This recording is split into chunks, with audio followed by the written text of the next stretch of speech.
Jadi ayat perlindungan ini, jamaah sekalian,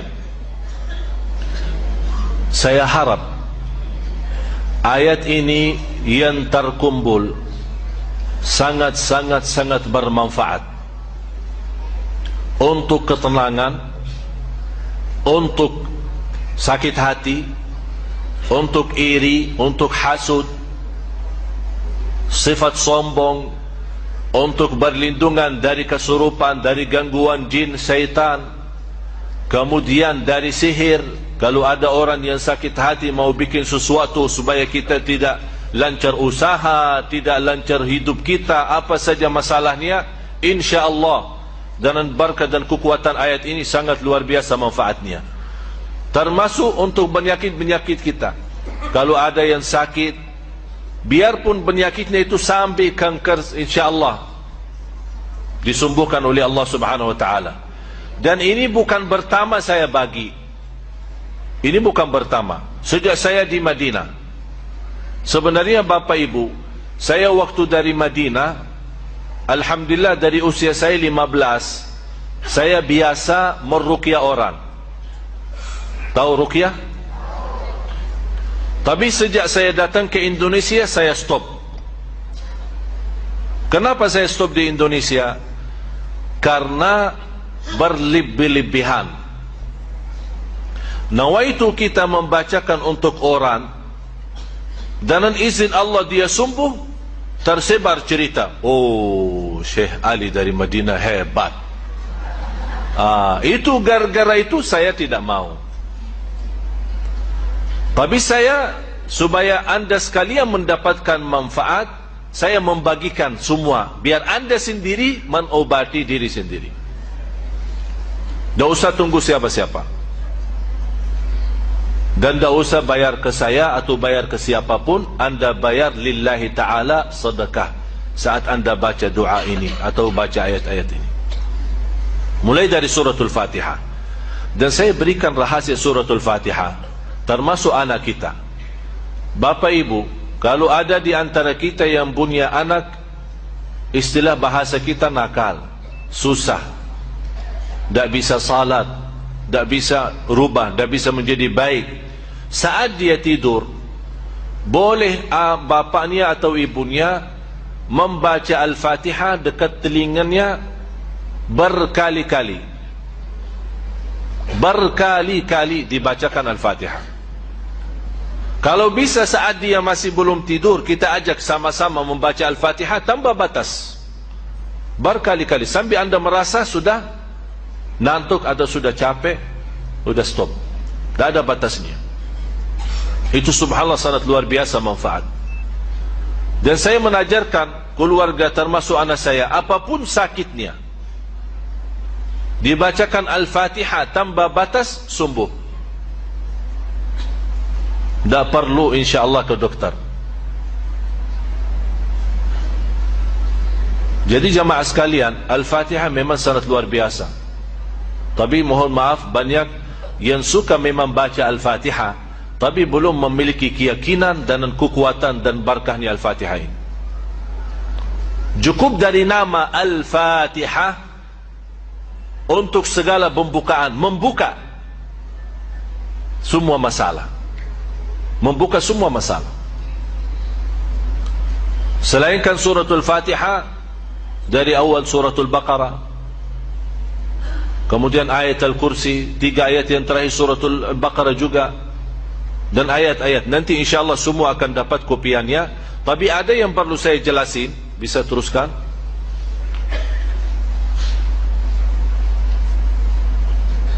Ini 5 ayat suratul Baqarah. Terus suratul Baqarah masih ayat 20, termasuk ini ayat khusus untuk hasud. Tapi tidak bisa, istilahnya tidak bisa hanya mengambil satu-satu, diusahakan dibawa ayatnya semua. Dan tidak harus setiap hari. Kalau anda melihat, terlalu banyak ayatnya, nanti membuat malas, tidak usah setiap hari.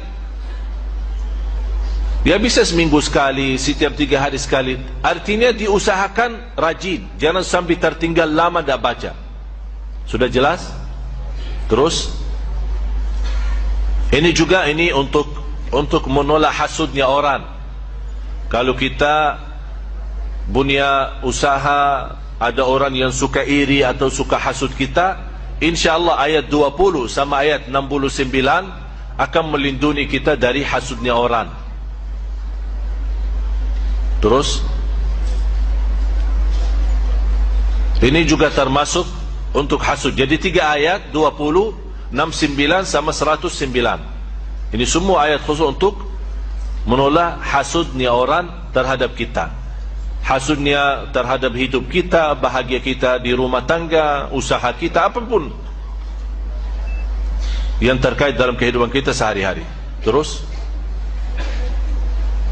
ini ayat Al-Kursi sama ayat selanjutnya.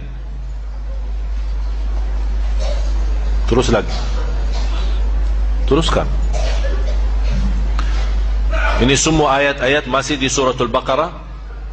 Tapi yang penting saya mau akan jelaskan cara-cara untuk memakai, bagaimana cara berobat, menobati diri sendiri atau menobati orang lain. Artinya orang lain ya, anak kita, suami kita, istri kita. Udah muazzan ya, jangan kemana-mana, sesaat lagi kita kembali.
Alhamdulillah, Allahumma salli ala Sayyidina Muhammad wa ala ali Sayyidina Muhammad.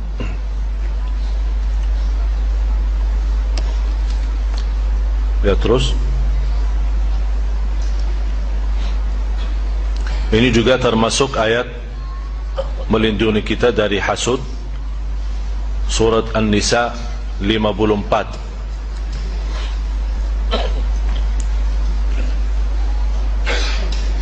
Ini juga termasuk suratul Hijr. Walaqad ja'alna fis samai burujan, ayat 16 sampai 18, 3 ayat. Kalau angka pertama itu nomor surah, ya, angka pertama suratul Hijr 15 itu nomor surahnya, surah 15 ayat 16 sampai dengan ayat 18. Kemudian dari surat Taha 23 ayat pertama, mulai dari ayat 1 sampai ayat 23. Ini sangat luar biasa manfaatnya bagi orang yang kena sihir. Orang pun yang belum kena sihir, mudah-mudahan dalam teruskan membaca ayat ini tidak akan bisa mengganggu dalam sihir. Terus ini masih surat Taha, surah 20 ayat 131.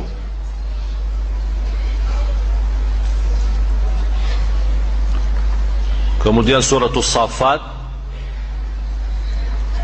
mulai dari ayat 1 sampai ayat 10.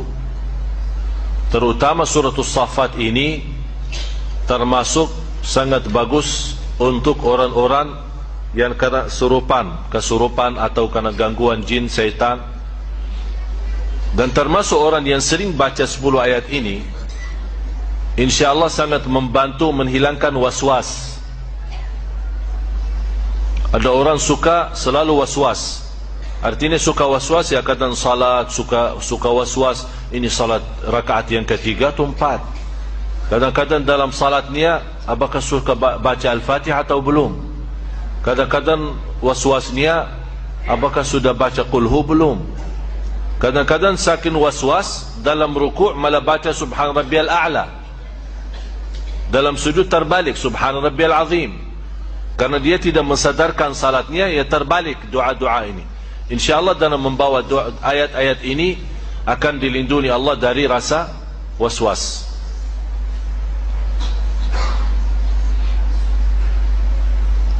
Terus surat Tabarak, terutama 14 ayat pertama, mulai dari ayat 1 sampai ayat 14. Kalau bisa teruskan saja sampai habis. Kenapa sampai habis? Karena 14 ini memang untuk melindungi kita dari godaan, termasuk godaan hawa nafsu, termasuk juga dari hasud, dari sakit hati orang, dari iri, dari sihir, dari gangguan jin syaitan. Dan sekaligus kita mendapatkan, kalau kita teruskan sampai habis, akan mendapatkan perlindungan Allah dari siksa kubur. Berarti surat Tabarak, kalau boleh di antara ayat-ayat ini, kalau boleh yang dirajinkan dan teruskan baca setiap malam atau setiap hari adalah surat Tabarak. Selain suratul Baqarah, surat Tabarak. Dan saya pernah sampaikan, maksimal atau minimal kalau tidak bisa membaca semua ayat tersebut, jangan sampai lewat satu hari belum membaca 11 ayat daripada surat Al-Baqarah. Sudah tahu 11 ayatnya itu? Selain suratul Fatihah, baca 5 ayat pertama suratul Baqarah, ditambah 3 ayat bertengahan suratul Baqarah, ayat Al-Kursi, dan 2 ayat selanjutnya, 255, 256, 257, 3 ayat. Dan ayat pertama 5 menjadi jumlah berapa? 8. 5 ayat pertama sama 3 ayat 255, 256, 257 jadi 8. Kemudian 3 ayat yang terakhir suratul Baqarah 284, 285, 286 menjadi jumlahnya 11. Ditambah habis 11 baca surat Tabarak. Ini yang 11 kalau boleh dijadikan wirid kita sehari-hari. Jangan tertinggal. Untuk apapun, termasuk godaan batin kita, fikiran, waswas. InsyaAllah kalau anda 11 ayat terjaga dan setiap hari, Quran dari 1 minggu anda bisa hafal. Karena sering dibawa, sering dibaca. Malah saya yakin di antara bapa ibu ada yang sudah hafal. Ada yang hafal ayat Al-Kursi? Semua kan? Kenapa bisa hafal ayat Al-Kursi? Ya sering dibaca. Berarti ini salah satu cara mudah hafal Al-Quran, sering baca. Terus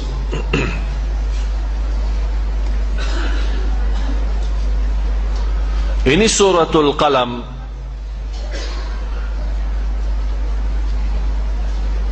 Nanti supaya saat anda baca ayat-ayat ini, suratul Qalam surah 68 ayat 51. Saat anda baca ayat-ayat ini, tolong buka nanti Al-Quran di rumah, baca terjemahannya, artinya. Kenapa? Supaya saat anda baca ayat ini, anda bisa menerti maksud daripada ayat ini, memahami isinya, supaya anda saat baca merasa bagaimana berkahnya ayat dan kekuatan ayat ini untuk bermanfaat bagi kita, lahir maupun batin. Nah, terus surah Taubah surah ke-9 ayat 14 sama 15. Terus ini semua ayat yang saya jelaskan ini semua ada di kopiannya ya. Tinggal insyaAllah semua mudah-mudahan dapat. Terus ada yang sudah dapat?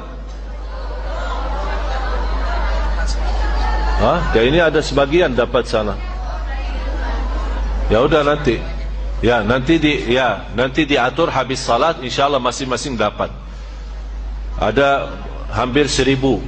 Mudah-mudahan yang tidak dapat kali ini insyaallah jangan khawatir.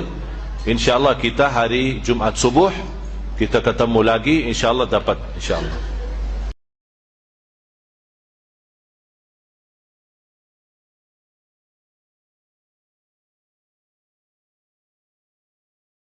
Subhanallah walhamdulillah wala ilaha illallah wallahu akbar. Subhanallah.